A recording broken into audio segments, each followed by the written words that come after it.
Bismillahirrahmanirrahim. Alhamdulillahi rabbil alamin.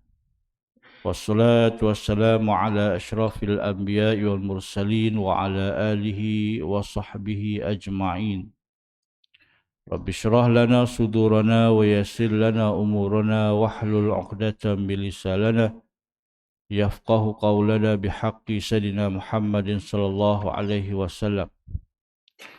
Rabbi adkhilna mudkhala sidqin wa akhrijna mukhraja sidqin waj'alna min ladunka sultanan nasira.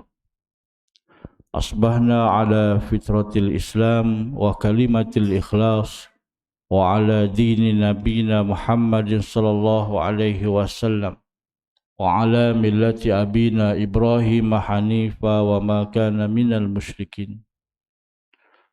Qala Allah Ta'ala fil Qur'anil Karim. Bismillahirrahmanirrahim. Fa amma man utiya kitabahu biyaminihi fayaqulu ha umqra'u kitabiyah. Inni zonantu anni mulaqin hisabiyah. Fahuwa fi 'ishatir radiyah. Fi jannatin 'aliyah. Qutufuha daniyah. Kulu washrabu hani'an bima aslaftum fil ayyamil khaliyah. Sadaqallahul azim. Syukur kita pada Allah Subhanahu wa taala di atas izinnya kita kembali hidup setelah dimatikan sementara dalam waktu tidur, untuk kita meneruskan bakti dan jasa kita di atas muka bumi ini, melakukan amal-amal soleh, melakukan kebaikan dan berusaha untuk mencari keridhaan Allah Subhanahu wa taala.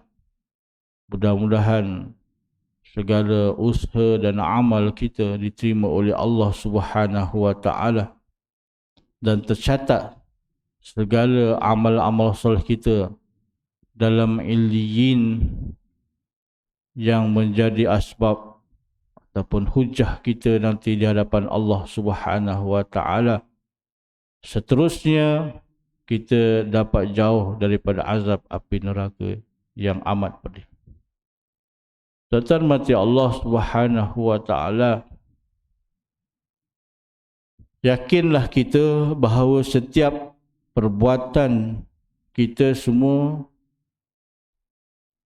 dicatat oleh dua malaikat yang ditugaskan oleh Allah Subhanahu wa taala, yang tidak pernah tidur dan tidak pernah terleka menulis dan mencatat segala amal-amal perbuatan kita. Dan catatan itu kita akan terima, akan diserahkan kepada kita pada suatu masa yang amat penting, yang amat getir. Iaitulah salah satu peristiwa yang berlaku di hari akhirat. Maka kita perlu yakin dengan peristiwa ini, kerana dengan keyakinan yang jazam itu sebenarnya menyelamatkan kita. Dalam firman Allah Subhanahu wa taala yang saya bacakan di awal tadi,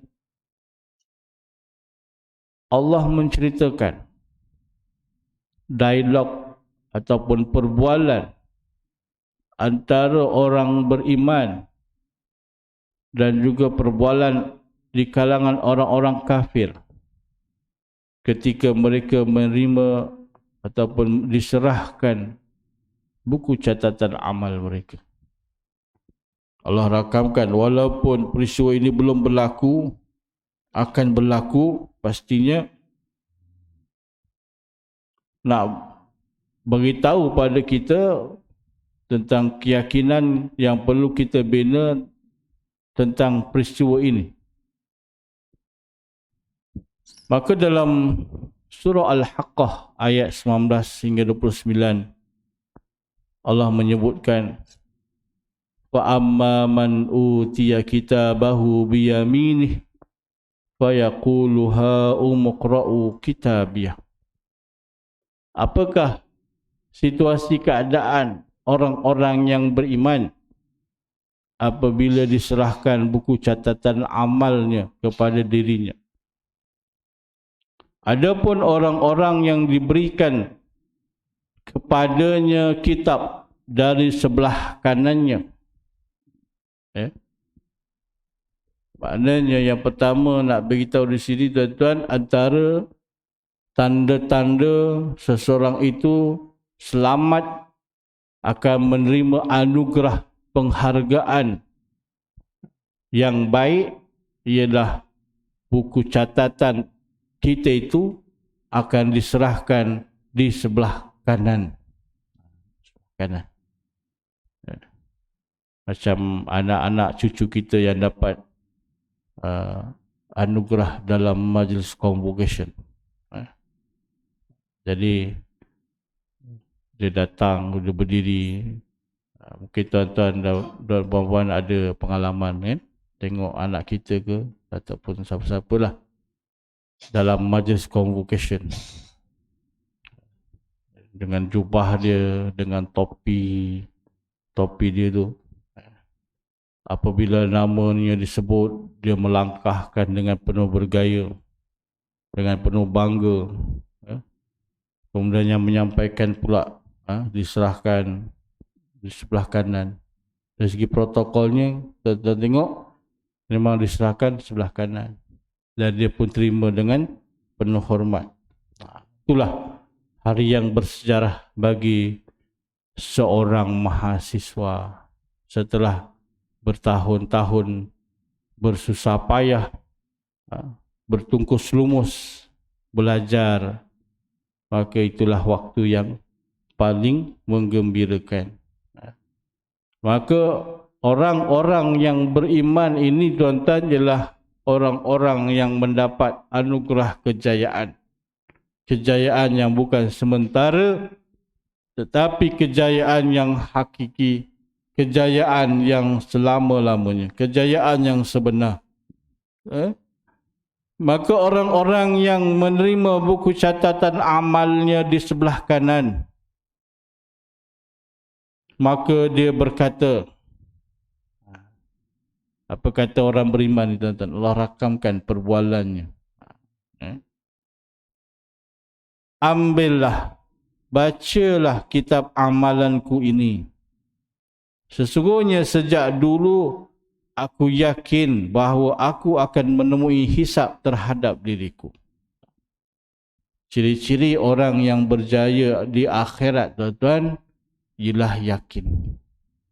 Sesungguhnya aku yakin tentang peristiwa penyerahan buku amalan ini. Sejak dulu lagi, sejak di dunia lagi aku dah yakin.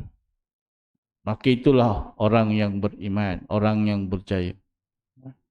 Dia kata apa? Ambillah, bacalah. Nak menunjukkan gembiranya, seronoknya orang-orang yang beriman apabila menerima buku catatan amalnya tuan-tuan. Dia kongsikan dengan orang lain. Dia kongsikan dengan orang lain. Bacalah. Apa lagi? Ambillah. Ambil. Bacalah. Tengok buku catatan amal. Semua tercatat di sini. Aku dah yakin. Memang aku yakin benda ni berlaku. Dan hari ni benar-benar Allah tunjukkan. Tengok. Segala perbuatan amal soleh ke semua tercatat di sini. Alhamdulillah. Gambaran ni kita boleh ambil tuan-tuan kalau kita tengok orang yang ambil keputusan peperiksaan. Ambil keputusan peperiksaan. Bila harinya menerima tarikh, diberitahu tarikh keluar result keputusan sijil pelajar Malaysia contoh kan. Pagi-pagi dia dah datang tuan, pergi pejabat. Tunggu pejabat belum buka lagi. Pejabat buka pukul 9. Pukul 8 je dah tunggu pelajar-pelajar kita kan. Bila buka je office, semuanya menggerumun. Tengok dekat papak kenyataan resultnya. Tanya kerani, Kak, bang, saya nak ambil result SPM, sijil apa, transkrip ataupun slip. Nama siapa? Nama saya sekian-sekian. Check lah. Dia tengok je, dia buka je resultnya. Alhamdulillah, seronoknya dapat 12A1 contohnya. Kan? Cemerlang. Ataupun dapat Mumtaz Jiddan. Ada sekarang ni Mumtaz Sofi. Tu. Takat Mumtaz tu biasa dah sekarang ni. Dulu saya dapat je Jiddan pun dah macam dah seronok sangat kan. Sekarang ni budak-budak dapat Mumtaz pun biasa je kan. Sekarang nak Mumtaz Sofi. Mumtaz dapat A1. Seronok. Dia nak sharekan, dia bukan nak seronok dia seorang aja. Kalau boleh dia nak bagi tahu kat orang lain yang dia berjaya. Dia telefon mak ayah dia. Mak, alhamdulillah, Balong, Kak Long berjaya dapat 12A1. Dapat Mumtaz. Oh, tahniah. Siapa lagi telefon? Telefon adik-beradik kakak abang dia. Dapat. Berjaya semula. Oh, tahniah. Siapa lagi? Kalau boleh tok nenek, pakcik, makcik dia semua je nak telefon. Nak beritahu dia cemerlang. Sekarang zaman sekarang mudah. Ambil gambar cekik, lepas tu post kat WhatsApp group family. Ataupun dekat Facebook ataupun dekat Instagram dia. Alhamdulillah. Mak ayah pun nak share juga. Kalau anaknya cemerlang. Alhamdulillah. Semuanya rezeki daripada Allah Ta'ala. Dia gambarlah anak dia dapatlah result kan. Dapat cemerlang Mumtaz A1 sebagainya. Post dalam Facebook sebagainya. Semua nak kongsi. Tak cukup lagi. Dia jumpa kawan-kawan dia. Kamu, kau, Ali, ni, Fatimah. Kau berapa dapat? Allah dapat 10A1 je. Okeylah tu. Kita tengok. Kau dapat? Aku dapat 12A1. Macam bagusnya. Tengok BM kamu A1. Tengok matematik tambahan susah tu hari tu masa percubaan. Kau dapat cemerlang, dapat A lah. Okay, alhamdulillah lah dapat A daripada dapat C kan. Oh ni bahasa Inggeris. Sains tu dia dapat matematik. Bagai semua. Dia seronok kongsi dengan kawan-kawan lain kan. Jumpa cikgunya. Cikgu, alhamdulillah cikgu mengajar saya sungguh-sungguh dapatlah A1. Okay, alhamdulillah. Cikgu pun suka seronok kan. Lepas tu diumumkan pelajar paling cemerlang. Diumumkan nama sekian pelajar paling cemerlang. Orang ambil gambar, tunjuk result dia. Tak cukup lagi, dijulang-julang, diangkat-angkat. Tu situasi orang yang berjaya, orang yang cemerlang. Macam itulah gambaran tuan-tuan, apatah lagi cemerlang kejayaan yang akan didapat ini ialah kejayaan yang menyelamatkan dia langsung daripada api neraka. Dan kita tahu sebelum ni padang mahsyar tuan-tuan, Allah perintahkan malaikat untuk menarik keluar neraka Jahannam. Ditunjukkan wajah dan bunyi neraka Jahannam itu. Menyebabkan seluruh manusia di padang mahsyar ketakutan. Termasuk para Nabi dan Rasul. Dan semuanya kalau boleh berusaha untuk tak nak masuk dalam neraka Jahannam. Macam kita lah tuan-tuan. Antara pilihan tempat yang best dengan yang tak best. Contoh kan. Kalau bila aku tak nak pergi tempat yang tak best tu, dah lah bau busuk. Kemudahan pun tak ada langsung. Air pun selalu tak ada. Kita nak cari tempat yang best. Neraka Jahannam ditunjukkan. Semuanya berazam tak nak masuk. Semuanya sibuk berurusan. Macam mana nak elakkan daripada masuk.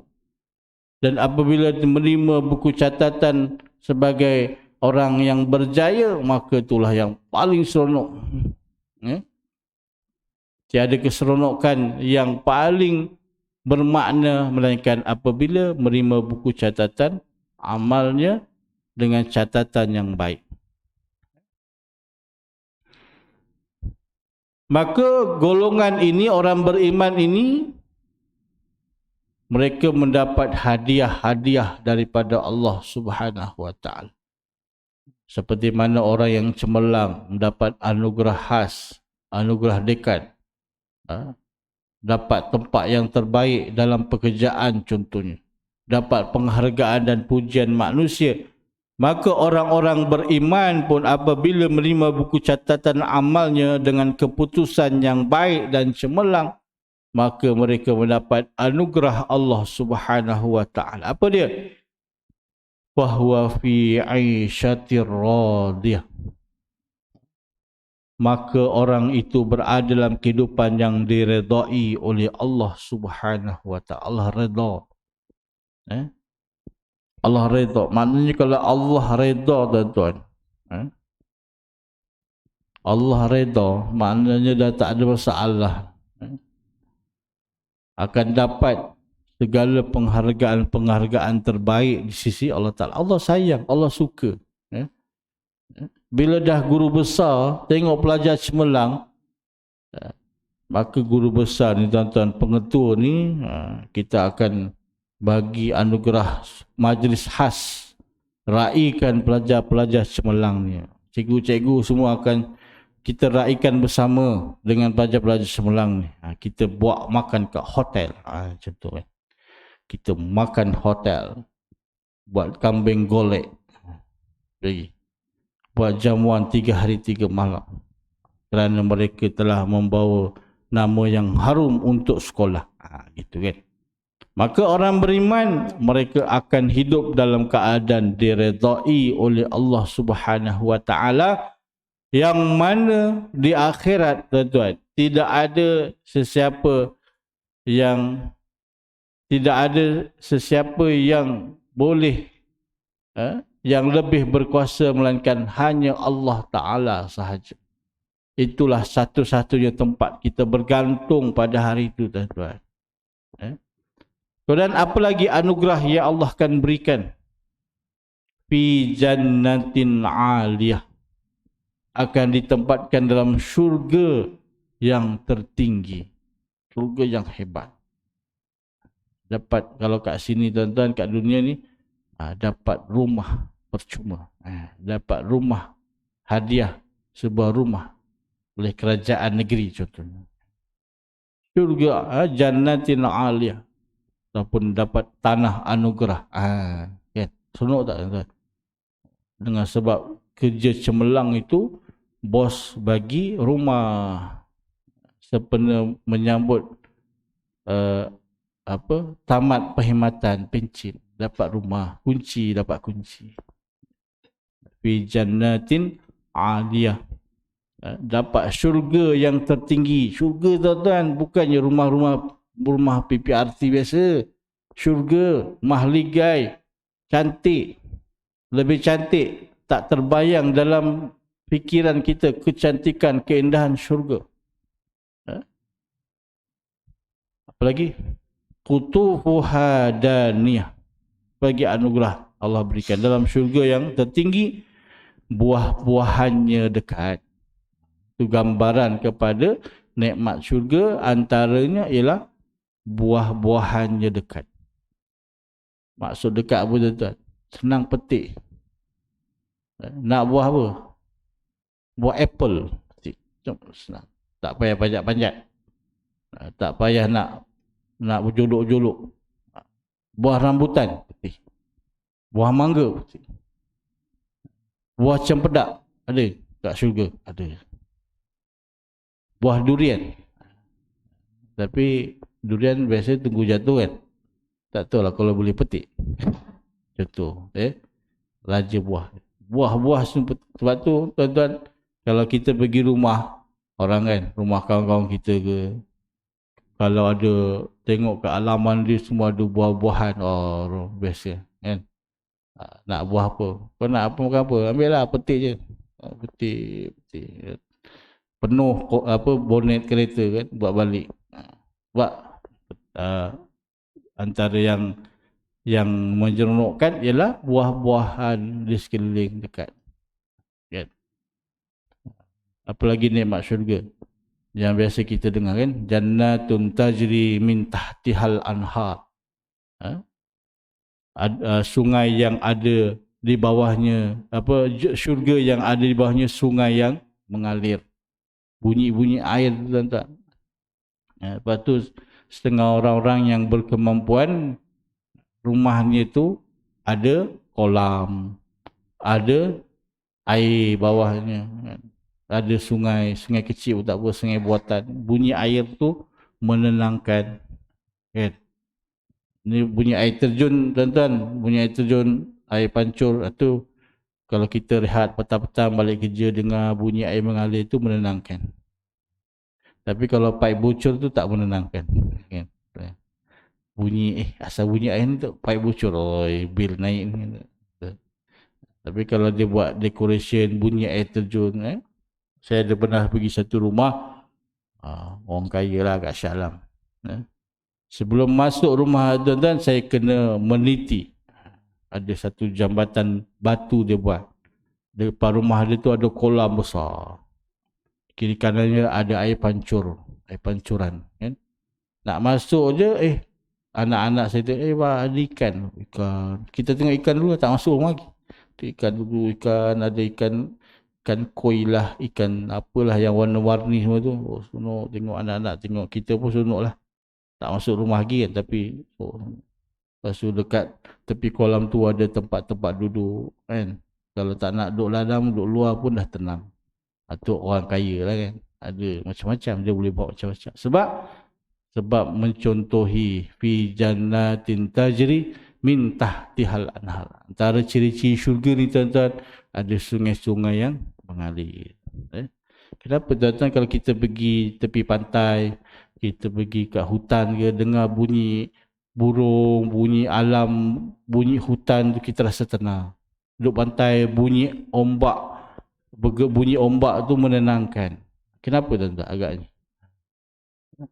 Tapi bunyi kereta bising tak tenang pula, kan? Bunyi motor prank-prank tu tak tenang pula. Tapi kalau bunyi alam tu dengan burung-burung kita dengar sono, kan? Kenapa? Sebenarnya tuan-tuan, bunyi-bunyi alam tu ialah mereka sedang berzikir, bunyi zikir pada Allah Ta'ala. Tapi dengan bahasa dia lah, bahasa alam tu lah. Sebab tu lah bila kita dengar, kita rasa tenang. Sebab dia tengah berzikir. Tu tuan-tuan mati Allah Ta'ala, itulah keindahan alam. Apa lagi? Utufuha daniyah, kulu washrabu hani'an bima aslaftum fil ayyamil khaliyah. Dikatakan kepada mereka, yakni orang beriman, makan dan minumlah. Makan, minum.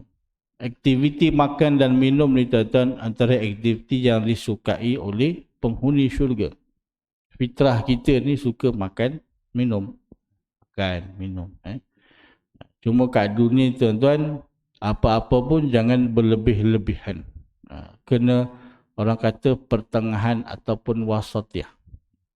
Kat dunia ni pun, walaupun benda tu baik, kan? Contohnya makan buah tembikai. Bagus, kan? Buah tembikai ni orang kata melawaskan. Tapi kalau lebih-lebih tuan-tuan, memang lawas betul, kan? Buang air je. Kadang batuk, demam, itu berlebihan. Tapi kat syurga tuan-tuan, tidak begitu. Kat syurga, makanlah, minumlah. Maknanya sepuas-puasnya. Tak ada masalah. Tak akan ada sakit perut. Tak akan ada demam, batuk, tak ada. Makanlah, minumlah. Kan? Sebagai satu nikmat hasil daripada apa yang telah kamu kerjakan pada hari-hari yang telah lalu. Sekarang ni musim bulan Syawal ni bulan open house. Dah makin hujung ni makin banyak. Hari ni saya ada 4 tempat nak kena pergi. Tak pergi sebab masa saya buat jamuan tu dia datang, kan disebut-sebut pula, kena datang. Datang sekejap pun tak apa, jadi tunjuk muka, makan, minum.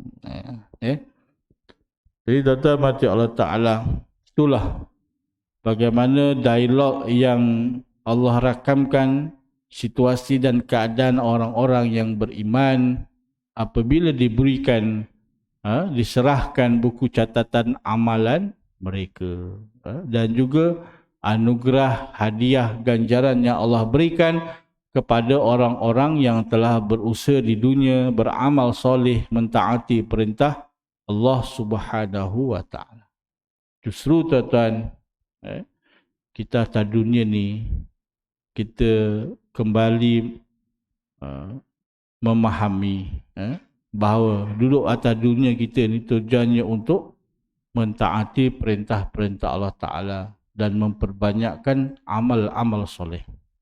Sementara kita ada kat dunia tuan-tuan, cubalah fikir-fikirkan apakah amalan ataupun perkara yang boleh membantu kita nanti di akhirat.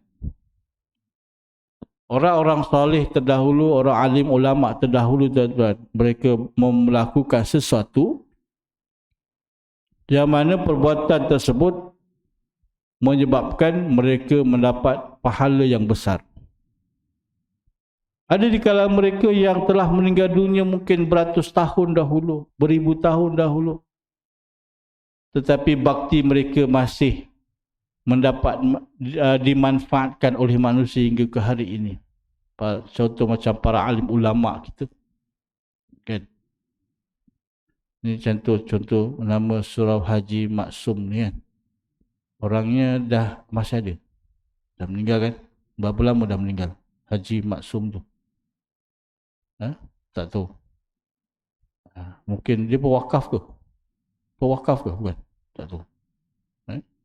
Contohlah, kan, Haji Maksum ni, mungkin kalau dia pewakaf dan dia dah meninggal dunia dah mungkin dah puluhan tahun, tapi namanya disebut-sebut oleh tuan-tuan Surau Haji Maksum, Surau Haji Maksum, kan? Namanya tu disebut sebagai penyumbang ataupun pewakaf, maka pahalanya sampai hari ni mengalir dalam hidup dia. Tuan-tuan boleh fikir-fikirkan apakah sumbangan-sumbangan yang kita boleh berikan hanya semata-mata nak dapat redha Allah Ta'ala, bukan nak supaya nama kita disebut-sebut. Nak dapat redha Allah Ta'ala, pahalanya berterusan. Kat surau ni, kan, apa lagi yang kurang? Tengok. Apa lagi kurang, kan? Tengok. Dan kita sumbang tu kita niat wakaf. Maka selama mana barang tu masih elok, walaupun mungkin jarang digunakan, tak semestinya digunakan pun, tapi kita dah niat wakaf dan barang tu masih elok dimanfaatkan, maka selama itulah pahalanya mengalir kepada orang yang menyumbangnya itu. Contoh wakaf Quran. Kalau kurang Quran lah, kan, Quran duduk situ. Mungkin Quran tu ada waktu-waktu tertentu orang ambil baca, mungkin tidak pun, tapi kita dah niatkan wakaf di situ. Maka insya-Allah mudah-mudahan selama mana barang benda tu cantik, elok, kekal, lebih lagi kalau digunakan, dibaca, dimanfaatkan, maka pahalanya berterusan. Sampai bila? Sampailah wujudnya surau ni. Kalau sampai hari kiamat lah. Itu contoh. Jadi kita kena berlumba-lumba nak cari kebaikan untuk manfaat kita pun, kan? Kalau tuan-tuan ada kelebihan harta, kekayaan, duit dan sebagainya, waktu-waktu ni tuan-tuan rugi kalau tidak digunakan nikmat itu untuk akhirat. Orang lain bersusah payah nak cari duit, nak cari harta, nak kumpul wang untuk buat amal, tapi kalangan kita Allah dah bagi nikmat itu, maka manfaatkanlah sebaik mungkin. Kemudian tuan-tuan mati Allah Ta'ala, dalam ayat ini juga Allah merakamkan perbualan, kata-kata orang-orang kafir ataupun orang-orang yang fajir. Orang fajir ni ialah orang Islam tapi melakukan kejahatan yang banyak. Dan dialog ini bagi orang yang kafir, orang yang fajir ni tuan-tuan, dia berbeza dengan orang beriman. Dia hanya keluhan dalam hati, tapi Allah keluarkan keluhan itu dan Allah masukkan dalam Al-Quran untuk pengajaran kita. Apa dia? Wa amma man utiya kitabahu bishimali fayaqulu ya laitani lam uta kitabiyah. Maka adapun orang-orang yang diberikan kepadanya kitab dari sebelah kirinya. Maknanya orang kafir, tuan-tuan, dia akan terima buku catatan amal sebelah kiri. Maknanya tanda tak baik. Macam kita lah, tuan-tuan, tiba-tiba ada orang bagi kita sebelah kiri, nak ambil sebelah kiri. Kita pun kata, wish, tengah marah ke dia ni, sebelah kiri. Tak beradab betul lah. Kurang ajar betul lah. Macam tu lah. Bagi sebelah kiri. Bagilah sebelah kanan kan nampak cantik. Sebelah kiri nampak tak elok. Kan? Tapi itulah penerimaan yang mereka akan terima, yang akan berlaku kepada diri mereka apabila menerima buku catatan kitab amal mereka sebelah kiri. Maka dia berkata, apa katanya? Ya laitani lam uta kitabiyah. Alamak, lebih kurang itulah. Ya laitani, celakalah. Ni buku apa pula ni? Alangkah baiknya jika tidak diberikan buku ni.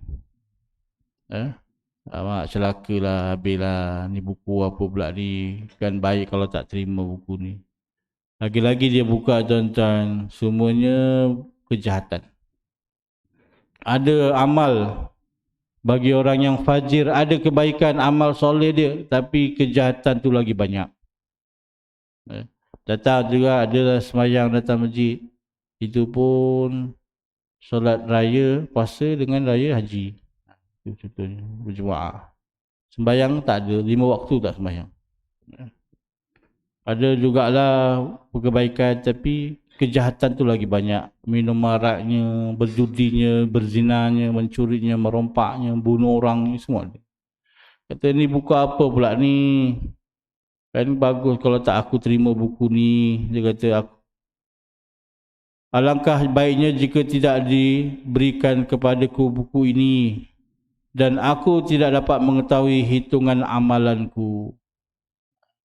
Jadi kalau tak dapat, kalau buku ni tak ada, tentunya aku tak perlu tahu catatan dalam buku ni. Dan dia lebih tenang. Sekarang dah tahu, tengok pula gagal. Lagilah gundah gulana. Kita ada pengalaman tu tak? Ada tak pengalaman? Daripada tak tahu jadi tahu. Gitu. Contohlah orang yang gagal jugalah situasi yang sama. Yang tadi orang yang cemerlang dia seronok tunjuk cerita kat orang semua kan. Orang yang gagal ni dia tahu dia gagal. Yang pertama dia tahu dia gagal. Buktinya belajar tak sungguh. Kan? Masa jawab peperiksaan tu dia tahu dia gagal. Pakai dadu. Kan payah sangat. Tak pun dah tinggal sikit masa dia pakai letak. Pakai jawab aja. Kemudian dia tahu dia gagal, tapi tak tahu result sebenarnya gagal itu macam mana. Okay. Dia tahu dia gagal, tapi tak tahu mungkin ada A kot, ataupun kalau dapat C, B pun okey lah. Okay. Tapi dia seakan lagi sakit hati bila dia tengok memang betul-betul gagal. 12E1. Ada 12E1 tak ada. Merah semuanya. Ataupun kalau dalam pengajian Islam Rasib sekarang. Dhaif jiddan. Tu dhaif jiddan tu dahsyat sangatlah. Rasib, dhaif jiddan. Teruk sangatlah begitu. Daripada dia tahu sebenarnya dia gagal, tapi bila dia tengok kegagalannya, keputusannya, lagi sakit hati. Menyakitkan hati. Kemudian dia apa lagi? Dia mengeluh diri sendiri. Alangkah baiknya kalaulah kematian itu suatu penamat dan tidak dibangkitkan lagi. Dia mengeluh. Kan baguslah kalau dah mati tu mati terus. Kenapalah dihidupkan balik? Kenapalah aku kena tanggung semua ni? Dia tahu dia gagal, dia orang yang bakal ahli neraka. Maka dia berada dalam keadaan ketakutan. Harta kekayaanku sekali-kali tidak memberi manfaat kepadaku. Disindiran kepada orang-orang yang sombong masih hidup kat dunia. Dia ingat dengan kekayaan dia semua boleh jalan. Masa kat dunia bolehlah. Dia gunakan segala kemewahan kekayaan dia. Dia beli semua orang contohnya. Dia beli semua benda. Untuk nama dia, untuk kebaikan dia. Ada orang beli sijil. Beli sijil. Tiba-tiba tuk-tuk keluar. Ada gelaran doktor. Contoh. Ni doktor betul ke doktor beli? Tak dengar dia belajar kat universiti mana entah kan. Tiba-tiba dapat gelaran doktor. Adalah. Tapi kita tak boleh kata siapa kan. Tapi ada beli sijil. Belilah. Tapi bukan murah tuan-tuan. Bukan RM1, RM2. Puluh-puluh ribu harga sijil tu. Kan. Itu yang kadang-kadang ada kes dulu. Doktor perubatan. Doktor perubatan. Ada pengalaman saya masa bertugas di Mesir. Antara pelajar kita yang uruskan ialah pelajar-pelajar perubatan. Dekat Mesir ni, dia antara masalah MMC ni untuk berikan sijil pengiktirafan ialah dia punya dia tak qualified sangat. Tu kena hati-hati kalau anak-anak siapa yang nak sama belajar perubatan di Mesir kena tengok universiti. Ada yang dia tak ikut sangat syarat-syarat kelayakan, kan? Tuan-tuan bayangkan kalau kat Malaysia ataupun universiti yang benar, satu pelajar satu pesakit, kan? Satu pelajar satu patient pesakit, kan? Tapi ada universiti di Mesir, no? Satu pesakit, satu dewan kuliah. Sehingga kerajaan Malaysia membatalkan pengiktirafan universiti tersebut kerana didapati begitu. Satu pesakit, satu dewan kuliah. Nak praktis macam mana? Biasa satu pesakit, satu pelajar. Kan? Dia hadap dengan pesakit tu, pesakit lah, betul pesakit. Kemudian doktor ni dia kena praktikal, dia kena uruskan pesakit tu. Dia kena tahu sakit apa, macam mana kaedah nak mengubat dan sebagainya, kan. Tahulah orang doktor, saya pun tak tahu, tapi kita tahu itulah, kan. Barulah praktikal. Tapi kalau dah satu pesakit, satu dia orang kuliah, berebut-rebut lah pesakit tu nak macam mana nak praktis, tak, memang tak praktikal, kan. Sebelum tu kalau tak disemak, berapa ramai pelajar dah graduate daripada universiti tu, kan, dan duduk dalam masyarakat. Itu masalah. Tapi sebab biasanya pelajar medik ni di kalangan orang-orang yang berkemampuan, orang kaya, kan, boleh bayar yuran. Ni untuk cerita universiti yang tak amanah lah. Asal pelajar tu boleh bayar yuran, cukup bayar yuran, tak ada hutang, okey lah, kan. Dia pakai dolar, bayaran dolar tinggi, dolar dengan duit Mesir sampai 10 kali ganda dia punya currency, kan. Maka orang yang kafir, tuan-tuan, maka dia akan mengeluh kesah. Biasalah orang gagal, tuan-tuan, kalau pelajar gagal ni, dia dapat je slip tu, dia tengok, Man, kau dapat berapa? Boleh lah. Alah, cukup makan. Janji lulus. Dia kata je lah nak menyedapkan hati, kan. Paling kurang lepas dapat result tu terus balik, kan. Jumpa guru tak ada, jumpa kawan pun tak telefon pun mak ayah sampai rumah, kau dapat berapa? Senyap je, nonong je masuk bilik, tutup pintu. Kat dalam tu dia mengeluh sendirilah, kan. Gagal, fikir agak-agak apa, aku nak kahwin cepat lah kot, kan. Dah gagal kan, cek kerja lah apa yang patut. Tapi kat dunia, tuan-tuan, gagal di dunia tak apa lagi. Boleh repeat paper, boleh ulang balik, usaha balik lebih, bersungguh-sungguh. Mudah-mudahan dapat lebih cemerlang. Tapi kalau gagal di akhirat tuan-tuan, nak patah balik ke dunia tak boleh. Dunia dah hancur. Alam dunia dah tak ada. Dah tak ada. Terimalah. Itu yang menjadikan manusia ni, kita ni takut. Kita takut untuk menghadapi alam barzah dan hari akhirat, tuan-tuan, kerana kita tak pasti kedudukan kita nanti di sana bagaimana. Sebab tu dalam dalam tasawuf, tuan-tuan, kita ada dua sifat, khauf dan roja. Khawatir dan berharap, takut dan berharap. Tak boleh khauf je. Kalau khauf je, itu kita sangka buruk dengan Allah Ta'ala. Tak boleh roja je ataupun yakin je. Kalau yakin tu kita macam perasan. Kan? Perasan. Allah Maha Pengampun, penyayang. Confirm lah, aku doa. Allah ampunkan. Kan? Segala amal kun sepahala dapat punya lah. Kan? Apa jaminan kita? Tapi dalam masa sama kita berharap. Jangan lupa berharap, berdoa, ya Allah, berdoa. Mudah-mudahan amalku diterima. Doa Allahumma khtim lana bihusnil khatimah. Kan? Mudah-mudahan pengakhiran aku dalam keadaan yang baik. Tapi kita usaha jugalah untuk mendapat kebaikan itu. Dalam masa yang sama, kita jangan berasa yakin, terlalu yakin dalam keadaan tidak mohon ampun, tidak bertaubat pada Allah Ta'ala. Jadi tuan-tuan mati Allah Subhanahu Wa Ta'ala, inilah dua situasi yang Allah rakamkan dalam surah Al-Haqqah, dalam peristiwa penyerahan buku catatan amal. Jadi pada diri kita, daripada ayat ini kita ambillah pengajaran. Kita akan berdepan dengan situasi itu, tuan-tuan, puan-puan. Kita akan berdepan pasti. Jadi dengan keyakinan itu, tuan-tuan, bagaimanakah keadaan yang kita inginkan ketika datangnya peristiwa penyerahan buku catatan amal itu nanti di akhirat.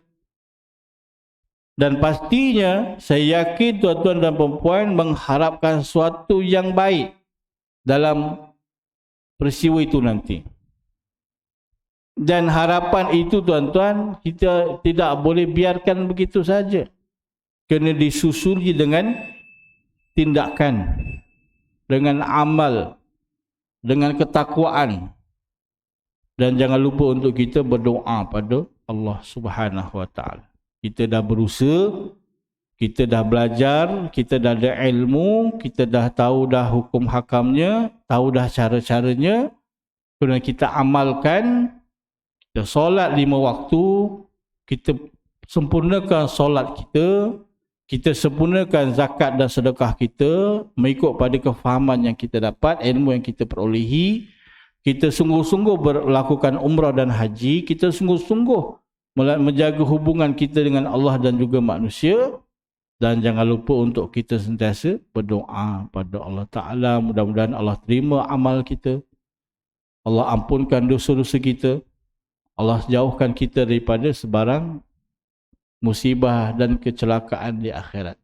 Itu cara usaha-usaha yang kita boleh lakukan. Jadi tuan-tuan mati Allah Subhanahu Wa Ta'ala, cukup untuk tazkirah subuh kita pada pagi ini berkaitan dengan penyerahan buku catatan amal berdasar kepada huraian surah Al-Haqqah ayat 69, ayat 19 hingga 29. Dan seterusnya nanti tuan-tuan kita akan lihat tugas-tugas siapakah malaikat yang bertugas berperanan untuk mencatat, menulis segala amal-amal kita. Dan kita kenali siapakah malaikat itu, untuk kita berkenalan dengan malaikat ini. Dan kita akan lihat bagaimana malaikat ini begitu amanah dengan tugas yang diberikan oleh Allah Subhanahu Wa Ta'ala. Jadi tuan-tuan, dengan kita berkongsi ilmu pada pagi ini, iaitu di antara perkara yang berlaku di hari akhirat, kita hayati kisah ini tuan-tuan, dan mudah-mudahan ia akan mendekatkan kita untuk berusaha mencari kejayaan akhirat. Dan kita akan melihat dunia ini suatu kehidupan yang sementara dan kecil saja berbanding akhirat yang kehidupan kita yang utama, insya-Allah. Allahu a'lam bissawab. Qul qouli hadza wa astaghfirullahal azim li wa lakum. Wassalamualaikum warahmatullahi ta'ala wabarakatuh. Kullu 'am wa antum bi khair. Taqabbalallahu minna wa minkum. Selamat Hari Raya Aidilfitri, maaf zahir dan batin. Kita tutup dengan tasbih kafarah dan surah wal 'asr. Subhanallah bihamdik. La ilaha illa anta astaghfiruka wa atubu ilaik. Bismillahirrahmanirrahim. Wal 'asri innal insana lafi khusr illa alladziina aamanu wa 'amilus solihati wa tawassaw bil haqq wa tawassaw bis sabr. Sekian, wassalamualaikum warahmatullahi wabarakatuh.